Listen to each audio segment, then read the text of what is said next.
मेरा जो पहला लक्ष्य है वो यही है कि पुलिस रिफॉर्म और भ्रष्टाचार। मैं जब तक सांस रहेगी तब तक लड़ूंगा। मैं हार नहीं मानने वाला हूं, बहुत जिद्दी किस्म का आदमी हूं। मैं जानता हूं कि इनको झुकाया कैसे जा सकता है। कुर्सी के लिए झुकने वाले लोग हैं, चुनाव लड़ना भी कोई गलत नहीं। मैं पेट के अंदर और मुंह के बाहर की बातें अलग अलग नहीं रखता कि जैसे लोग खड़े होके मंच पे खड़े होके दूसरी बात करेंगे और अंदर खाने दूसरी बात करेंगे। मैं जिस दिन उनके बारे में साक्ष्य मिला मुझे, तो मैं सीधा चला दूंगा और रत्ती भर मुझे फर्क नहीं पड़ता है कि क्या होगा। नमस्कार दोस्तों, कैसे हैं आप लोग। उम्मीद है आप सभी अच्छे होंगे। आप देख रहे हैं 4 PM। मैं हूं आपके साथ हिमांशु मिश्रा और मेरे साथ आज एक खास मेहमान है। नाम है सुनील कुमार शुक्ला। नाम नहीं सुना आपने? सुना जरूर होगा क्योंकि काफी सुर्खियों में रहे हैं। बर्खास्त सिपाही हो गए हैं आप। सुनील जी, ये बताइए, बर्खास्त होके कैसा लगता है? मतलब ये एक्सपीरियंस कैसा है? ये जो इस वक्त समय चल रहा है जी मैं बड़े हल्के अंदाज में पूछ रहा हूँ, लेकिन ये कठिन समय है। जी किसी की भी नौकरी चली जाए, आज के टाइम में नौकरी के लिए इतनी मारा मारी है, और नौकरी चली जाए वो भी इसलिए क्योंकि उसने सच बोला है, तो क्या फील हो रहा है? मैं अपनी फील से पहले मैं एक जो दरोगा जी लेके आए थे मेरी बर्खास्तगी का लेटर, तो वो बेचारे जब बर्खास्तगी का लेटर लेके आए और हमसे मिले तो हमसे लिपट के रोने लगे। दरोगा जी, बड़ा इमोशनल पल था। मैंने उनको संभाला। मैं तो जैसे जब मैं वीडियो डाला था तभी मुझे पता था कि ये बड़े कठोर लोग हैं, ये चीज़ों को समझने वाले नहीं हैं। तो मुझे ये पता था कि मेरा सस्पेंशन भी होगा, बर्खास्तगी भी होगी, ये आगे आगे बहुत कुछ करेंगे। तो मैं तो तैयार था, मैं मजबूत था, लेकिन लोग इतने मजबूत नहीं थे, क्योंकि सबको ये लगता था कि सुनील जो है अच्छी बात कर रहा है और पुलिस विभाग में जो उत्पीड़न है, पीड़ा है, उसकी बात कर रहा है। तो उनको ये उम्मीद नहीं थी, लेकिन मुझे उम्मीद खूब अच्छे से थी कि मेरे साथ ये सब होने वाला है। तो मैं सब कुछ मेरे अकॉर्डिंग ही चल रहा है। मुझे जो भी था वो मुझे सब फील है, और पहले इसलिए से मुझे भविष्यवाणी कर रखी थी अपने लिए। हाँ, मैं ये जानता था कि ये इतनी जल्दी डिगने वाले लोग नहीं हैं। इसीलिए मैंने जो वर्ड कहा था कि वो 1861 के कानून की वजह से, कि वो गोरे अंग्रेज थे और ये काले अंग्रेज हैं, इसी कॉन्टेस्ट में मैंने सोचा था कि ये जरूर इतने आसानी से चीज़ों को मानने वाले नहीं हैं, क्योंकि इसमें इनका ग्लैमर प्रभावित होता है, तो ये मानेंगे नहीं। तो मैं जानता था कि ये सब मेरे साथ होने वाला है, इसलिए मैं पूरे प्लान में था। और मैंने अपनी आवश्यकताओं को इतना सीमित कर लिया है कि मेरे लिए 4-5 हज़ार रुपये भी महीना बहुत अच्छे से बीतता है। मैं ये उम्मीद नहीं करता हूँ कि मुझे सोने का चावल खाना है। जो सामान्य जीवन है वही मैं जीना पसंद करता हूँ, वही उसमें मैं इसलिए रूटीन में हूँ, कोई दिक्कत नहीं मुझे। लेकिन लोग टूटते हैं अपने परिवार की वजह से। जी खुद तो कुछ भी सरवाइव कर लेते हैं, जी लेकिन जब परिवार की जो जरूरतें हैं या फिर उनकी जो अपेक्षाएं हैं उसको जब पूरा ना कर पाओ तो आदमी अंदर से टूटता है। जी। उस मोर्चे पर कैसा चल रहा है जीवन? मैं आपको बताऊं ना कि मैं खूब अच्छे से जानता था कि ये मुझे तोड़ेंगे, मेरे परिवार को तोड़ने का प्रयास करेंगे, पुलिस भेजे हमारे घर पे, वहाँ पे प्रताड़ना हुई, पूरे गांव वाले डर गए कि सुनील शुक्ला के घर के साइड में मत जाइए। ये सब कुछ मुझे पता था कि ये हर तरह से तोड़ने का। कुछ लोग हमसे कहते थे कि सुनील भैया, जब ये आप करने जा रहे हो तो कुछ व्यवसाय कर लीजिए। मैंने कहा कि व्यवसाय करूँगा तो सबसे पहला जो इनका प्रहार होगा वो इसी बात पे होगा कि इसका व्यवसाय तोड़ दिया जाए। मैं इसलिए कोई भी ना तो व्यवसाय करना चाहता हूं, मैं कुछ भी नहीं, मैं केवल इनसे लड़ना चाहता हूं, सत्य पे लड़ना चाहता हूं, सत्य पे चलना चाहता हूं। जैसा कि हमारे पूज्य भगवान शंकराचार्य जी ने हमें आदेश भी दिया है कि आप सत्य के मार्ग पे चलोगे तो निश्चित तौर पे आप जो है कभी असफल नहीं होगे। सफलता थोड़ा समय लग सकता है, लेकिन सफलता निश्चित तौर पे मिलेगी। जब पूज्य भगवान श्री का यह आदेश हो जाए तो मेरे लिए फिर तो भगवान का आदेश है, उसमें कुछ मानना जैसे वो चीज़ ही नहीं रह जाती, शंका का सवाल ही नहीं रह जाता। अब तो मेरा एक टारगेट बन गया है केवल सत्य के मार्ग पे चलना। शंकराचार्य से मुलाकात के बारे में कैसे सोचा, और उनसे जब मुलाकात की उससे पहले और मुलाकात के बाद क्या बदला? मैं मानता हूं कि प्रकृति है, ये प्रकृति ऐसे दिव्य व्यक्ति से मिलाने के लिए मेरा ऐसा सामर्थ्य नहीं है कि मैं महाराज श्री से मिल पाता, लेकिन ऐसी स्थिति बनी कि जो है हमारे, जिनको मैं गुरु जी भी मानता हूं, ब्रजभूषण दुबे जी एक अच्छे पत्रकार हैं, उन्होंने जो है मुझे अपने स्टूडियो के उद्घाटन समारोह में मुझे बुलाया और पूज्य शंकराचार्य जी महाराज महाराज से हमें इंट्रोड्यूस कराए कि ये सिपाही सुनील शुक्ला है। अच्छा, महाराज श्री जो है उनकी दिव्य दृष्टि है, वो सबको देखते रहते हैं। मुझे भी उन्होंने पहले ही देखा था तो कहे कि हाँ यही सिपाही हैं। तो महाराज श्री ने हमें बहुत आशीर्वाद दिया, व्यक्तिगत तौर से मुलाकात हुई, उन्होंने हमें ऑफ़र भी दिया कि आर्थिक रूप से आपको कमज़ोर नहीं किया जा सकता है और हम लोग आपके साथ में हैं। तो मुझे लगता है कि समाज के सामने तो ये बहुत अच्छी बात है कि अगर कोई आपको दबाने का प्रयास करेगा, तोड़ने का प्रयास करेगा, तो कुछ अच्छे लोग हैं जो आपको गले लगा लेंगे और आपको आर्थिक रूप से कमज़ोर नहीं होने देंगे बल्कि आपको बढ़ाएंगे। तो महाराज श्री से मिलने के बाद तो जीवन ही बदल गया। एक जिनके मुख से आपके बारे में एक शब्द निकल जाए तो मुझे लगता है कि आपकी दिशा दशा ही परिवर्तित हो जाती है। हमेशा आप ऊर्जावान रहते हैं। उसी ऊर्जा के साथ मैं पूरा जीवन जी लूँगा और मेरे अंदर इतना मैं अयोग्य नहीं हूँ, जो चाहूँगा वो बेहतर तरीके से मैं जीने खाने की व्यवस्था कर सकता हूँ।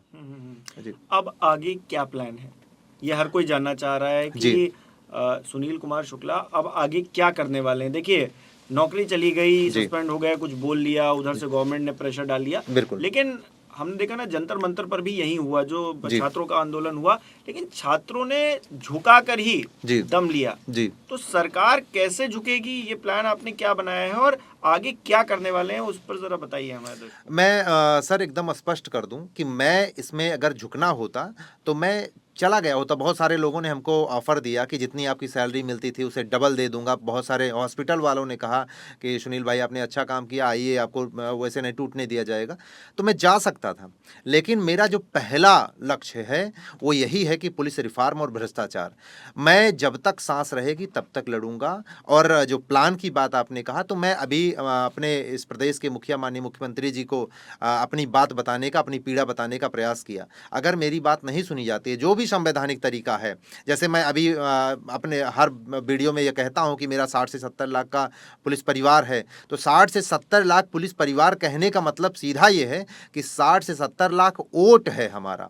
और वो वोट जो है, जब हम चाहेंगे तो हमारे पुलिस को इतना प्रताड़ित किया जाएगा, तो हम सभी लोग जो संवैधानिक रूप से हमें बाबा साहब बी आर अम्बेडकर के संविधान ने और भगत सिंह, राजगुरु, सुखदेव, अशफाकुल्लाह खां के जो है बलिदान ने हमें शक्ति दी है वोट देने की, उसका हम सार्थक उपयोग करेंगे अपने पुलिस वेलफेयर के लिए और वोट देंगे। और निश्चित तौर पे दिशा दशा ही परिवर्तित हो सकती है।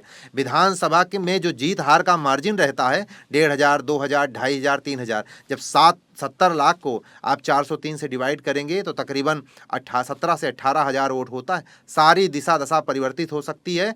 मैं निश्चित तौर पे ये प्रयास करूंगा कि हमारे जैसे सभी जाति पे धर्म वोट देते हैं, तो हमारी भी सारे पुलिस परिवार की ना कोई जाति है ना कोई धर्म, केवल एक जाति है पुलिस की जाति। और हम लोग जो संवैधानिक रूप से हमको अधिकार मिला है उसका उपयोग करेंगे और वोट देंगे। अभी तो मैं मुंह से चिल्ला रहा हूँ। स्टूडियो जैसे आप जैसे लोग जो हमें बुलाते हैं और हमारी बात को उठाने का मौका देते हैं, आप लोगों का जो सहयोग है उससे मैं कर रहा हूँ। नहीं तो मैं हार नहीं मारूंगा।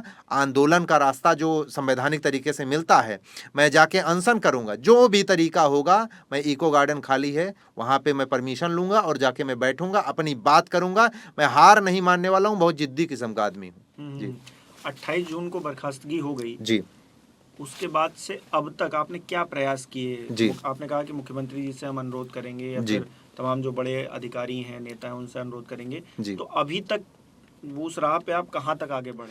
मैं अभी 75 जिलों में ज़्यादातर लोगों से मैं कनेक्ट होने का प्रयास किया। और कनेक्ट तो लोग, इतनी पीड़ा है, एक कहें तो एक पीड़ा मैं आपको बताता हूँ, तब आप समझ पाएंगे कितनी पीड़ा है।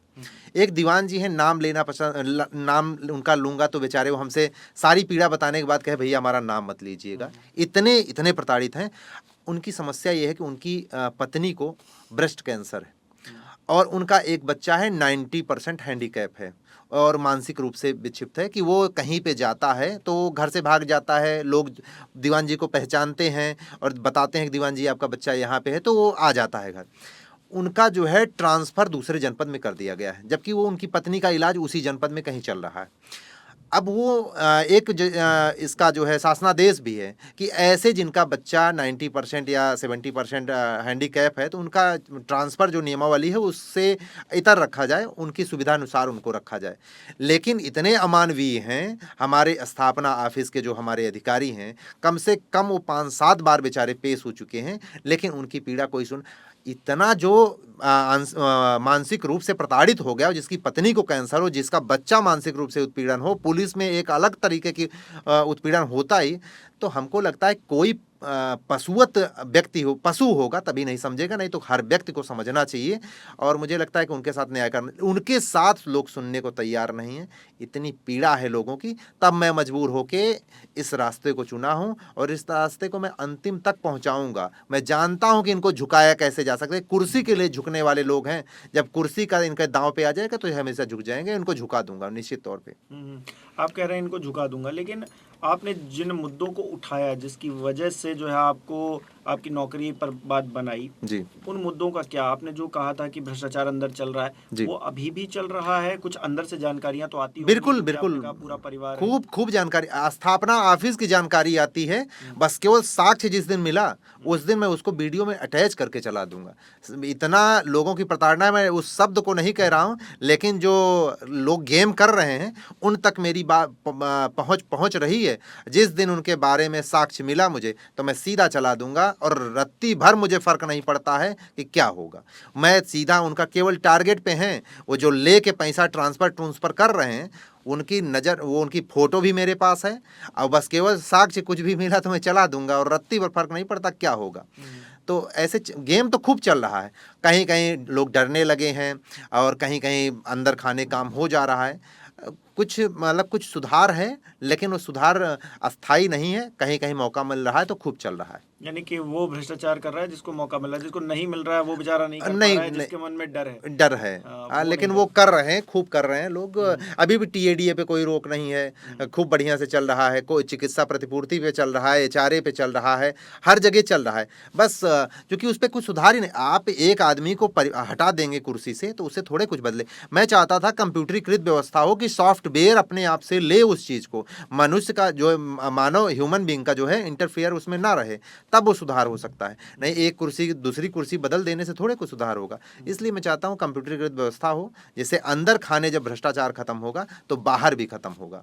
ये चीज अभी आप हाल ही में जो है आपने लखीमपुर का मुद्दा भी उठाया। जी, ऐसे तमाम जिलों जी, से खबरें आ रही होंगी जी। आपकी, तो आप ऐसे मुद्दे उठा रहे हैं, तो अ, क्या आप वो नायक बनना चाहते हैं? जैसे कि हमने देखा ना, जंतर मंतर पर अभिजीत दीपके ने एक प्रोटेस्ट को लीड किया, जी, तो क्या आप उस तरफ आगे बढ़ रहे हैं जहां पर आप लीड कर पाए इस भ्रष्टाचार के खिलाफ जो आंदोलन होगा उसको? जी। क्या आप एक आंदोलन के बारे में विचार कर रहे हैं? और अगर कर रहे हैं तो वो आंदोलन किस रूप में होगा, कहाँ होगा, क्या होगा उसका? मैं आपको बताऊं कि पहला प्रयास तो मेरा यही है कि चीज़ों को सुन लिया जाए और ठीक कर लिया जाए। मैं किसी प्रकार के आंदोलन, ऐसी चीज़ों पे बहुत विश्वास नहीं रखता हूं। एक महीने से लेकिन ज्यादा हो गया ना आपकी हाँ, बर्खास्तगी मैं को, किसी अभी ने सुना बहुत कहाँ? पेशेंस रखता हूँ, लेकिन मैं आपको बता रहा हूँ कि हमारे पास जो भी लोकतांत्रिक रास्ते हैं, जैसे आंदोलन कोई ऐसा चीज़ थोड़े है। मैं शांतिपूर्ण आंदोलन करने के लिए बिल्कुल स्वतंत्र हूँ और संविधान हमको ये राइट देता है। निश्चित तौर पे मैं उस रास्ते को भी अपनाऊंगा। अगर ये बात नहीं सुनते हैं, मुझे ये पता है कि 2027 का इलेक्शन है, इस दौरान अगर मेरी बात नहीं सुनी गई तो फिर 5 साल के लिए फिर चले जाएंगे, ये कोई सुनने वाले नहीं है। इसलिए मैं जानता हूँ कि 2027 के इलेक्शन के पहले इस बात को मैं जो है पुरजोर तरीके से उठाने का प्रयास करूंगा। और जैसे ओल्ड पेंशन स्कीम है हमारी, उसमें मैं देखता हूं कि एक दिन के लिए अगर कोई विधायक, कोई सांसद अगर शपथ ले लेता है तो जब तक जीवन रहेगा तब तक पेंशन लेता रहेगा, एक मोटा रकम। हम लोग जीवन प्रत्याशा इस भारत की 64-65 वर्ष है। 60 साल तक नौकरी ही करेंगे। 4-5 साल की बात है, 4-5 साल के लिए आप अगर हमको ओल्ड पेंशन स्कीम से अगर वो हमको ये सुविधा मिल जाएगी, हमें थोड़ा बड़ा मान सम्मान और परिवार में जीने खाने की व्यवस्था मिल जाएगी, तो कौन सा बड़ा एहसान है। आप भ्रष्टाचार में सारा पैसा डुबा देंगे तो आपके पास पैसा नहीं होगा ओल्ड पेंशन स्कीम देने के लिए। इसलिए सबसे पहला वार जो है भ्रष्टाचार पे होना चाहिए। आप चाइना में रोड बनती है 10 साल चलती है, यहाँ 10 साल में 10 बार बनती है, तो आप ओल्ड पेंशन नहीं दे पाएंगे। मैं चाहता हूं कि सबसे पहले आप अपने में सुधार 10 बार कीजिए। रोड बनती है जी, और जब वो बनती है तो उसके 1 महीने बाद ही टूट जाती है, और जो जी। 11 महीने होते हैं वो टूटी रोड पर लोग चलते हैं। मैं आपको ये एक मैं सच्चाई आपको है। भैया बताऊं, यहीं पे एक है चरण भट्टा रोड, पीजीआई के बगल में। वो रोड पे गाड़ी से ज़्यादा नाव की ज़रूरत है। मैं तो कभी आपको कहूँगा कि एक बार आके लखनऊ का वो रास्ता भी आप दिखाइए। उस पे जो है मैंने एक बोर्ड लगवा दिया था अपना कि भ्रष्टाचारियों ने रोड निगल लिया है, जो है उस पे नाव की व्यवस्था कराई जाए। तो कई लोगों ने हमें धमकाया भी, लेकिन हम धमकने वाले, मैं तो बताता हूँ कि मैं 35 साल का हूँ। भगत सिंह जी हमारे 23 साल में शहीद हुए थे, उन्हें फांसी पे चढ़ाया गया, तो मैं तो 12 साल ज़्यादा जी लिया हूँ। अब मुझे 10-20 हज़ार साल जीने की इच्छा नहीं है। मैं इतना चाहता हूँ कि जब तक जीवन रहेगा तब तक जो समाज के कार्य में है उसमें मैं करता रहूँगा। और रोड के बारे में मैंने बताया तो लोगों ने धमकाना शुरू किया। अभी नाम नहीं लिया हूँ, अगर ज़्यादा उनके अंदर और ज़्यादा आएगा तो मैं निश्चित तौर पे नाम लेके और बिल्कुल मैं सारी चीज़ें कर दूंगा। हम तो चाहेंगे कभी आके आप दिखाइए कि रोड किस तरह से है, जो गड्ढा मुक्त रोड बता, उसमें गड्ढा के अलावा कुछ है ही नहीं, ऐसी स्थिति है। नहीं, ऐसे तमाम लखनऊ में तो तमाम है। जी। अब जब लखनऊ का ये हाल है तो फिर हम पूरे जी। प्रदेश के बारे में क्या ही बात करें। जी। लेकिन जो मूल सवाल, जो जी। पुलिस रिफॉर्म की आप बात कर जी। रहे हैं, जो भ्रष्टाचार की आप बात कर रहे हैं, जी। कोई इंटरनल सहयोग आपको मिल रहा है? देखिए, जी। बाकी आपके साथी लोग कह रहे हैं कि नहीं, जी। आप अच्छा काम कर रहे हैं, जी। इससे मनोबल बढ़ता है। जी। लेकिन रिफॉर्म करने के लिए जी। जो सहयोग होना चाहिए बड़े अधिकारियों का, बड़े नेताओं का, जी। क्या वो मिल रहा है? और दूसरा, ओपोजिशन जी। जो लीडर्स हैं, जी। क्या उन्होंने भी आपको अप्रोच किया है इस पूरे मामले पे? हाँ, लोग जो है बात करते हैं, डिप्टी एसपी रैंक के जो अधिकारी हैं और कई तो आईपीएस भी हैं, वो भी कहते हैं कि हाँ ठीक चल रहा है। वो भी सुझाव देते हैं कि ये ऐसे होना चाहिए, वो ऐसे होना चाहिए, उसमें डिस्कशन करते हैं। लेकिन मैं ये मानता हूँ कि अगर आप ये उम्मीद रख रहे हैं कि कोई आईपीएस अधिकारी आपके लिए रिफॉर्म करेगा तो ये गलत सोच है। मैं इसको मानता ही नहीं। वो अपना ग्लैमर कभी प्रभावित नहीं कर सकता है। कोई भी नेता आपके लिए थाली में सजा के ये चीज़ नहीं लेके आएगा, इसलिए नहीं लेके आएगा, वो तो पुलिस के लोगों को हथियार की तरह उपयोग करना चाहता है ना, अपने विपक्षियों के लिए, अपने शत्रुओं के लिए। तो मैं ये मानता नहीं। मैं ये मानता हूँ कि अगर मेरी कुवत हुई, मेरी शक्ति का संवर्धन इतना हुआ और मैं लोगों को कनेक्ट कर पाया तो मैं ये ले लूँगा। और ये मेरा जो संवैधानिक अधिकार है वोट का, उसको मैं शस्त्र बनाऊंगा और लोगों को कन्विंस करूंगा कि अगर जो मेरी बात करेगा उसके लिए मैं वोट कराऊंगा। मैं पहली बार 75 सालों से मैं लगातार केवल सलामी शस्त्र कर रहा हूं। जो भी आता है आए, ना उनको काका पता ना माई पता, लेकिन उनके सामने मैं खड़ा होकर सलामी शस्त्र किया। उन्होंने हमारी पीड़ा को नहीं देखा, केवल हमारा उपयोग किए, ग्लैमर के लिए बैग झोला पकड़ा दिए, उनका गेट खोले। इतने अंग्रेज हैं कि वो जब तक गेट न खोलिए उनका तब तक वो उतर नहीं सकते। उनके लड़के भी नहीं उतर सकते, जो 15 साल के हैं, 14 साल के, इतने बड़े अंग्रेज हैं। उनकी पत्नी नहीं उतर सकती हैं। उन सबके बायां हाथ है ना, जब आप बैठे हो तो बायां हाथ खोल के गेट से उतर सकते हो। इतने बड़े आप प्रधानमंत्री नहीं हैं कि जो है आपका प्रोटोकॉल हो गेट खोलने का। लेकिन जो है इनको इतने बड़े अंग्रेज हैं कि ये इनका ग्लैमर प्रभावित होगा, ये कभी सुधार नहीं करेंगे। मैं पुलिस वालों को बताना चाहता हूं कि जब तक आपके अंदर जो बाबा साहब ने संविधान में आपको वोट का अधिकार दिया है उसका उपयोग नहीं करेंगे, तब तक आप उम्मीद न करिए कि जो है ये आपके लिए होगा। मैं इसी पे कन्विंस करने का प्रयास करूंगा निश्चित तौर पे। कुछ लोग कहेंगे ये बात सुनकर कि जी। आप जो है चुनाव लड़ने वाले हैं। मैं आपको बताऊं कि चुनाव लड़ना भी कोई गलत नहीं है। मैं पेट के अंदर और मुंह के बाहर की बातें अलग अलग नहीं रखता कि जैसे लोग खड़े होके मंच पे खड़े होके दूसरी बात करेंगे और अंदर खाने दूसरी बात करेंगे। मैं तो बिल्कुल कहता हूं, मैं तो चाहता हूं कि पुलिस के लोगों को ये तय करना पड़ेगा कि 75 वर्षों से आपने जो है केवल सबके पीछे खड़े हैं। आप चाहे माननीय मुख्यमंत्री जी हो, चाहे राज्यपाल महोदय हो, कोई भी हो, सबके सामने आप पीछे पीछे खड़े हैं, लेकिन आपकी पीड़ा कोई सुनने वाला नहीं। तो आपको अब सदन के अंदर अपने लोगों को पहुंचाना पड़ेगा। जब आपके लोग अंदर जाएंगे तो आपकी बात जो 5 वर्षों में एक बार उठती है, हाँ सिपाही के बारे में ये, तो आप जब जितनी बार सदन लगेगा उतनी बार पुलिस की बात होगी, सदन के बाहर आपकी बात होगी, तब आपकी पीड़ा को सुना जाएगा। शिक्षकों का देखिए ना, शिक्षकों के एमपी एमएलए जाते हैं, वो अपनी बात रखते हैं, शिक्षकों की स्थिति बदल जाती है। एक समय था कि सिपाही का वेतन और प्राइमरी के टीचर का वेतन लगभग समान था, आज डेढ़े पे पहुंच गए। वो अपने घर के पास रहते हैं, 5 घंटे 6 घंटे ड्यूटी करते हैं, हम लोग 24 घंटे ड्यूटी करते हैं, तब भी हम प्रताड़ित हैं। तो हम ये चाहते हैं कि आपको अब सदन के अंदर लोगों को पहुंचाना पड़ेगा। और निश्चित तौर पे मैं तो ये तैयारी कर रहा हूं अपने अपने स्तर से कि आप लोग इस रास्ते को चुनिए।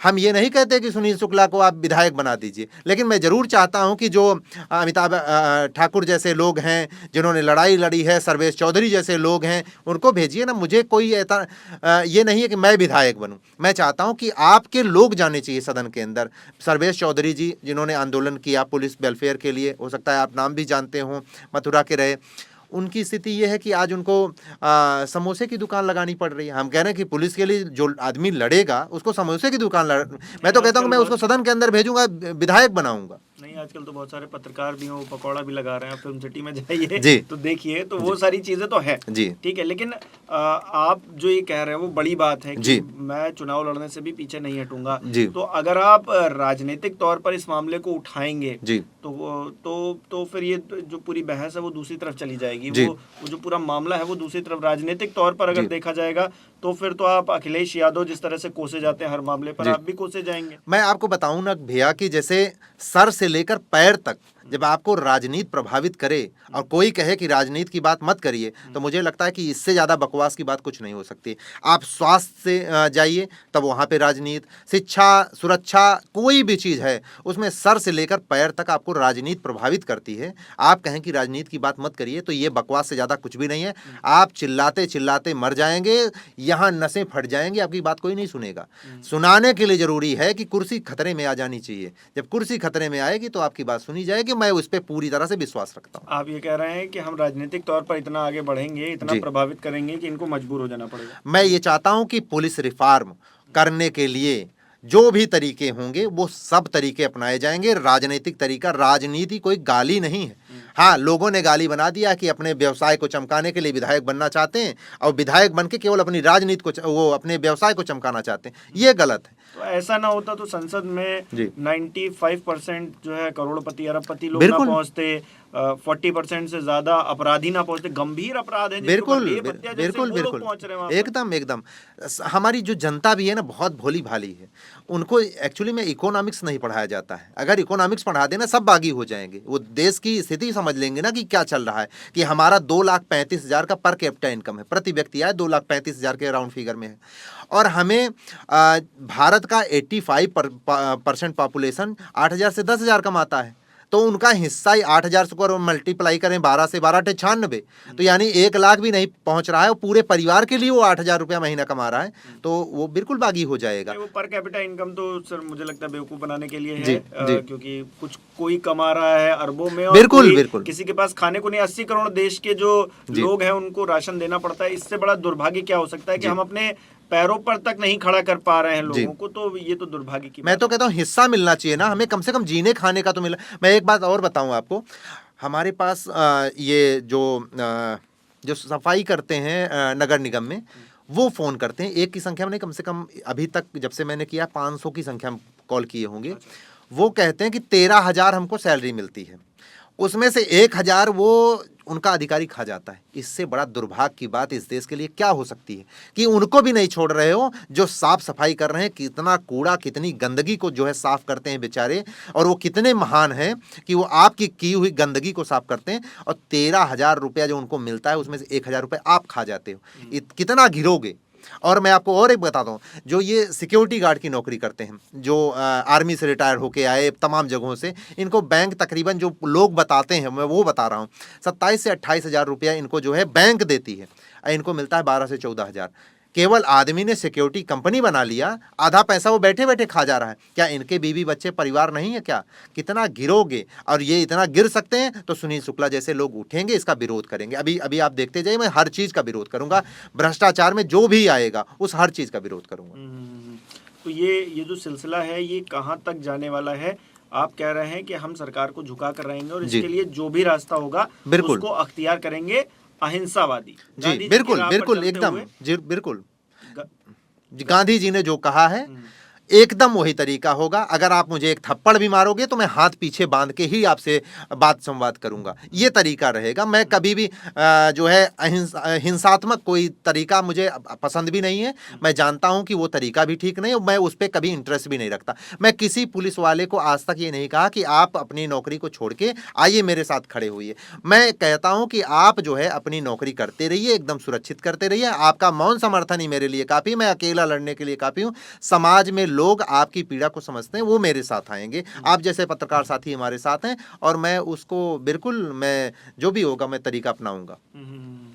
बहुत बहुत शुक्रिया सुनील जी तमाम बात रखने के लिए। और अपनी उस बात को कहना भी बहुत बड़ी बात होती है कि आप जो करना चाहते हैं उसको कह पाएं। आजकल तो डर का माहौल कुछ ऐसा बना दिया गया है। अब देख रहे हैं कि लोग जो है माफ़ी मांग रहे हैं। पहले मतलब तमाम तरह से जो है तस्वीर चेंज हो चुकी है, राजनीतिक तौर पर भी और सामाजिक तौर पर भी। आप कुछ कह नहीं सकते हैं किसी को, जी। अगर कहेंगे तो आपको जेल में डाल देंगे।